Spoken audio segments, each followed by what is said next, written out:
샬롬. 저는 이 그리스도가 주시는 평화가 오늘 이 자리에 오신 우리 성도님들과 함께 하시길 항상 기도드립니다. 저는 이 샬롬이라는 인사말을 되게 좋아합니다. 제가 카톡으로 인사할 때도 샬롬, 그리고 단체 문자를 보낼 때도 처음에 인사말로 샬롬이라고 적습니다. 하나님이 주시는 평화 또 평강이 항상 저희 가정에 머무는 것 같고, 또 제가 아는 모든 이들에게도 그 축복이 나누어지면 좋겠다라는 생각을 하게 됩니다. 전번 주일이었죠. 주일날 부목사님과 전화 통화 중에 장로님 6월 1일 날 월요일 날 새벽 설교를 부탁드립니다라고 이렇게 말씀하시는 겁니다.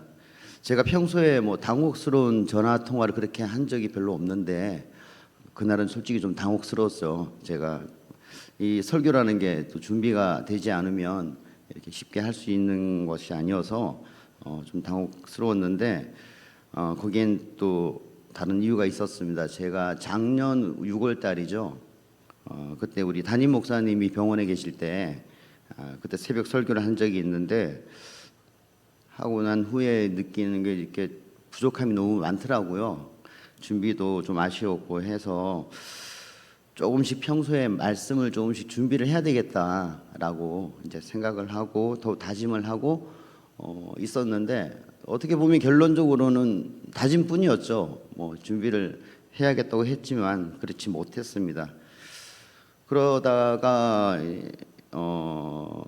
우리 9월 달에 이렇게 올해 9월이죠. 이제 도봉 지방에서 이렇게 목사님들 해외 성지 순례가 있습니다. 거기에도 그때 되면 또 목사님이 자리를 비우실 테니 이제 분명히 또 말씀을 드려야 될 그런 또 순서가 오지 않을까 그런 생각을 하고 있었는데, 어느 날 목사님과 얘기 중에 목사님이 이번 성지 순례는 못 가신다는 그런 이유가 또 생기셔서 어렵다고 말씀을 하시더라고요. 그 순간 제 마음속에 또 샬롬이라는 무슨 의미인지 아시죠? 그래서 좀 마음의 여유가 생겼었어요. 그래서 그때가 아니면 또 내년에 이렇게 또 할 수 있겠구나 하고 또 마음적인 여유가 생겼었는데 그 마음에 오신 지금 이 자리 이 하나님의 뜻을 제가 감사하게 섬기며 또 준비한 말씀을 전하려고 합니다. 제가 부족함이 많지만 들어주시면 감사하겠습니다. 이 시간 제가 준비한 말씀은 새 가족을 향한 마음입니다. 새 가족을 향한 마음. 우리는 전도를 할 때 교회는 전하기만 하면 역사는 하나님께서 하신다라고 우리가 알고 있는데, 실상 경험해보니 하나님이 우리들 성도님들을 통해서 하신다는 생각이 들었습니다. 준비한 짧은 시간 성경을 통한 말씀을 전하기는 제가 좀 어렵다 생각해서 제가 경험하고 있는 일들을 중심으로 또 이리저리 도움도 받고 해서 정리를 해보았습니다. 제가 원래 맡은 봉사 중 하나가 새가족부입니다. 그래서 새가족에 대한 관심이 좀 늘었고, 또 자연스럽게 새가족들이 왜 교회를 잘 다니다 떠나게 되는지에 대한 또 궁금증이 생겼습니다. 그래서 인터넷도 좀 찾아보고 또 여러 관련된 내용들을 또 그런 데 말씀도 접하고 또 느낀 점들을 이 시간 나눠보려고 합니다. 먼저는 새가족들이 교회에 등록하게 되는 가장 큰 이유가 뭐가 있는지 알아보았습니다. 설문조사에 따르면 당연히 설교를 꼽고 있습니다. 담임 목사님의 설교가 은혜가 되고 내 마음에 와닿을 때 내가 이 교회를 다녀야 되겠구나라고 결정을 하게 된답니다. 설문조사에 따르면 모두가 다 예배와 관련이 있더라고요. 그리고 예배를 통해서 내가 이 교회를 다녀야 되겠다고 결정을 하게 된다는 그런 이유가 있더라고요. 그런데 교회를 떠날 때는 그렇지가 않다는 겁니다. 설교가 나빠져서 혹은 예배가 은혜가 되지 않아서 나가기보다는 굉장히 본질적이고 사소한 것에서 새가족들이 교회를 떠나게 되는데, 어떠한 이유로 교회를 떠나게 되는지 알아보는 시간을 가져보도록 하겠습니다. 여러 가지 경우가 있을 수 있죠. 오늘은 그 중에서 한 두 가지 정도만 제가 알아보려고 합니다.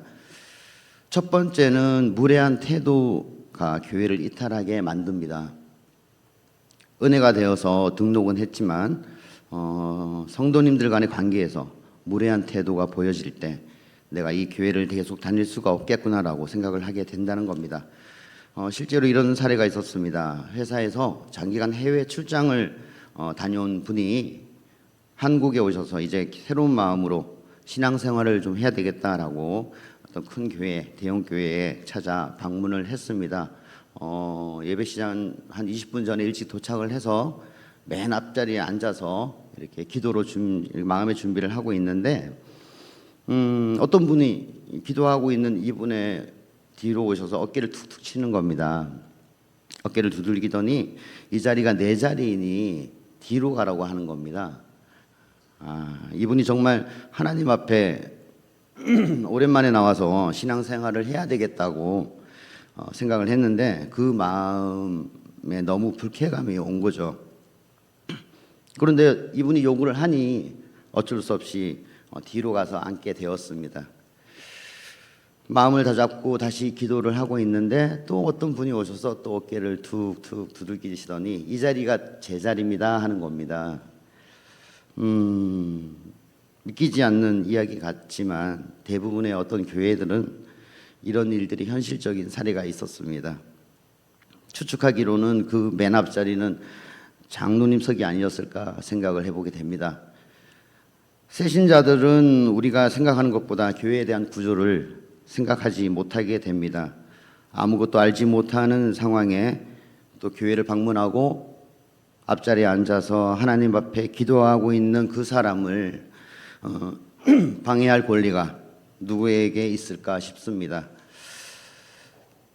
또 다른 한 사례는 어떤 젊은 청년이 교회에 등록을 하고 또 교육도 잘 받고 또 신방도 받고 뭐 정착을 잘 했었는데 중간에 이분이 어떤 계기로 무릎을 수술하게 되신 거예요. 그래서 수술을 한 상황이라 이제 그런데 새신자다 보니 교회에서는 이 사람의 상황을 잘 몰랐던 거죠. 수술 후에 오랜만에 교회에 오셔서 예배 드리고 나와서 이제 계단을 우리 교회처럼 이렇게 계단이 있는 그 계단을 내려가려고 하니 수술한 무릎 부위가 불편한 거예요. 그래서 거기는 엘리베이터가 있었던가 봅니다. 그래서 노약자분들이 이렇게 주로 이용을 하시는데 그 엘리베이터를 이용하려고 이제 엘리베이터로 갔습니다. 그래서 다른 사람들이 보기에는 오랜만에 청년이 왔는데 멀쩡해 보이죠. 이렇게 보기에는 그렇게 표시가 안 나니까 그 무릎을 수술하고 재활 중인지를 몰랐던 거죠. 엘리베이터에는 권사님들 그리고 노약자분들이 함께 타고 계셨는데 이분도 계단을 내려가기 어려우니 그 엘리베이터를 타고 이제 문이 막 닫히려고 하는 순간 어떻게 나이가 많아 보이는 권사님이 엘리베이터를 딱 막으시더니 거기 젊은이 나오라고 이렇게 호칭을 뭐 어떻게 썼는지는 모르겠지만 그냥 뭐 젊은 사람이 이게 왜 타냐는 느낌으로 이렇게 얘기를 한 것 같습니다. 그런데 그 목소리가 어찌나 큰지 주변에 있는 사람들이 다 돌아보게 된 겁니다. 이 상황이 이렇게 지나가고 청년이 몇 주째 이제 교회를 나오지 않게 되었습니다. 나오지 않게 되니 그 교구 담당 목사님이 이제 신방을 했더니 이제 그 얘기를 했다는 겁니다. 그래서 담임 목사님이 찾아가고 이렇게 사과를 하고 좀 이해를 해달라 얘기를 했지만 그 청년은 그 당시에 느낀 그 수치심을 이렇게 잊어버릴 수가 없었던 거죠. 그래서 교회가 이런 곳이라면 나는 교회를 나가지 않겠다라고 이야기를 했다고 합니다. 정말 너무 안타깝죠. 한 영혼이 천하보다 귀하고 그 한 사람이 교회에 등록을 해서 정착하기까지 1년 아니 많게는 한 2년 이상의 시간이 걸릴 수도 있는데 그 한 번의 실수 때문에 이 청년이 상처를 받게 된 겁니다. 아마 이분이 새신자가 아니었다면 그런 상황에서 그러셨겠죠. 권사님, 제가 무릎이 좀 아파서 그 다리가 불편해서 타게 되었으니 이해해 주세요라든가 아니면 교회 같이 이렇게 친분이 있는 분들이 그 상황을 이미 아시고 제재하는 그 권사님께 이 청년이 무릎 수술을 해서 이렇게 몸이 불편하니 타고 내려갈 수 있도록 배려를 해주세요라고 그렇게 자연스럽게 얘기를 할 수도 있었겠죠. 그렇게 새신자가 아니었다면. 그런데 새 가족은 아는 사람이 별로 없죠. 그러니까 그 상황을 누구에게도 이야기를 못했을 겁니다. 안타까운 일입니다. 아주 작고 사소한 실수가 한 영혼을 교회 밖으로 내몰 수 있다는 사실을 우리는 꼭 기억해야 되겠습니다. 사실 새가족은 목회자가 잘해주는 것보다 더 중요한 게 우리 성도님들, 다시 말씀드리면 우리가 낯선 사람들을 향해서 어떤 태도를 가지냐가 관건입니다. 그래서 어찌 보면 새가족부나 봉사자, 목회자, 교육자 이런 분들이 무장이 된다고 해서 새가족들이 정말 오랫동안 잘 정착하는 것이 아니라 일반적인 성도님들이 어떤 태도와 문화를 가지느냐가 새가족들이 정착하는 데 큰 영향을 준다라고 말씀드리고 싶습니다. 우리가 한 영혼을 향한 귀한 마음을 가지고 낯선 일을 대할 때 작은 것, 아주 작은 것이라도 조심할 수 있는 마음을 가지기 위해 노력하면 좋을 것 같습니다. 그로 인해 더 많은 새가족들이 교회에 잘 정착할 줄로 믿습니다. 새가족이 교회를 떠날 수밖에 없는 이유를 하나만 더 들어보겠습니다. 우리가 예배가 끝나고 또 축도가 끝나고 이렇게 성도님들이 막 이제 문 밖으로 쏟아져 나옵니다. 집사님, 권사님, 또 이렇게 성도님 하며 반갑게 손을 잡고 안부도 묻고 합니다. 이 너무나 아름다운 교제의 모습이죠. 그런데 그 행복한 모습 속에 마치 투명인간처럼 서 있는 한 사람이 있습니다. 바로 교회에 온 지 얼마 되지 않은 새가족이죠.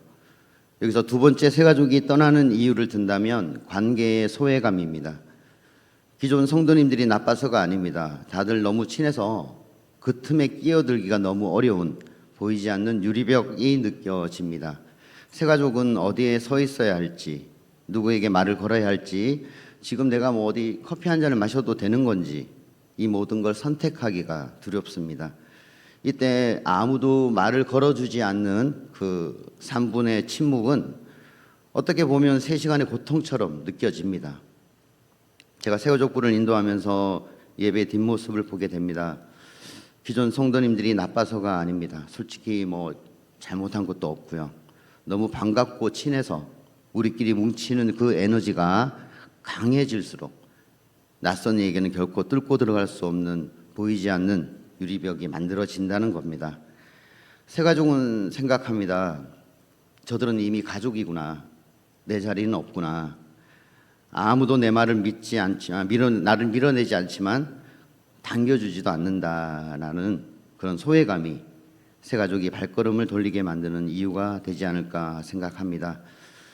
사실 이런 상황은 교회 안에서만 일어나고 있는 건 아니겠죠. 각 성교회나 교구, 목장, 많은 공동체 내에서 분명히 일어날 수 있는 일이고 이렇게 뭉쳐있는 에너지가 강한 공동체일수록 그런 일들은 계속해서 일어나지 않을까 생각을 합니다. 이런 문제를 안고 있으면서도 어쩔 수 없이 이건 당신이 적응해야 해라고 말한다면 너무나 슬플 것 같습니다. 이런 상황에 또 한몫하는 것이 있다면 우리만 아는 이야기입니다.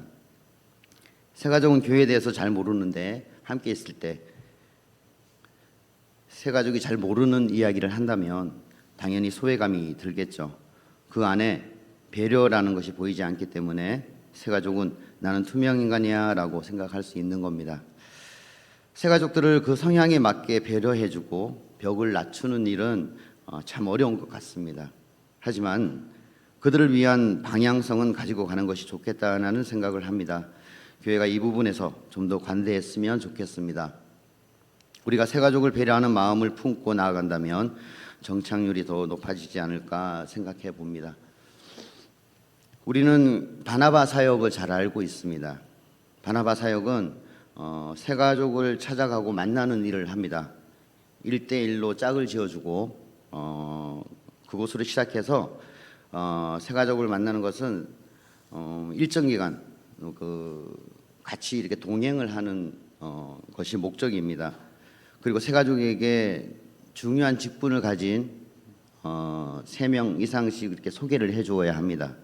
대표적으로 우리 담임 목사님이 FM이시죠. 새가족이 오면 목사님실에서 면담을 하시고 또 새가족에게 맞는 선교회장님과 교구장 그리고 목자를 소개해 줍니다. 그리고 맡겨진 새가족을 위하여 기도해 주시고 그분이 예배드리러 나올 때 사랑과 또 관심과 친절을 보여주십니다. 바나바 사역은 중요합니다. 기존 성도님들과 부드러운 교제가 이루어지기 때문에 그렇습니다. 어색한 사이에서 서로가 아는 사이로 발전하게 되고 이것은 새가족의 정착을 위한 유익한 방법이 됩니다. 또한 우리 교회가 화목하고 부흥하게 됩니다. 그러므로 새가족이 오면 긍정적인 언어와 밝은 표정으로 맞이해야 합니다. 또 감동을 주는 희생도 있어야 합니다. 무조건적인 경청과 공감도 있어야 합니다. 무례한 태도, 무관심은 지양하고 그들의 편에 서서 생각하고 배려하고 행동해야 합니다. 아무리 하고 싶은 이야기가 있어도 그들에게 마음이 상할 일이라면 조금 더 기다려야 합니다. 결론적으로 바나바 사역은 매력 있는 교회를 세우는 원동력이 되고 자화상이 건강한 교회가 되는 데 큰 역할을 합니다. 우리가 할 수 있다면 바나바 사역에 모두 동참하셔서 몸된 교회가 세워지고 일어나며 부흥하는 기적의 도구가 되기를 소망합니다. 말씀을 정리하겠습니다. 목자이신 예수 그리스도께서는 내가 온 것은 양으로 생명을 얻게 하고 더 풍성히 얻게 하려 하는 것이라 라고 요한복음 10장 10절에 말씀하셨습니다. 이 말씀처럼 창립 60주년을 은혜롭게 잘 보내고 있는 지금 예수님께서 우리로 하여금 얻게 하신 새 생명을 우리의 무례한 태도 혹은 관계의 소외감을 느끼지 않도록 잘 배려하고 섬기는 헌신으로 새가족들의 정착률이 우리 갈릴리 교회에서는 100% 잘 이루어질 수 있는 축복이 내려지기를 기도드립니다.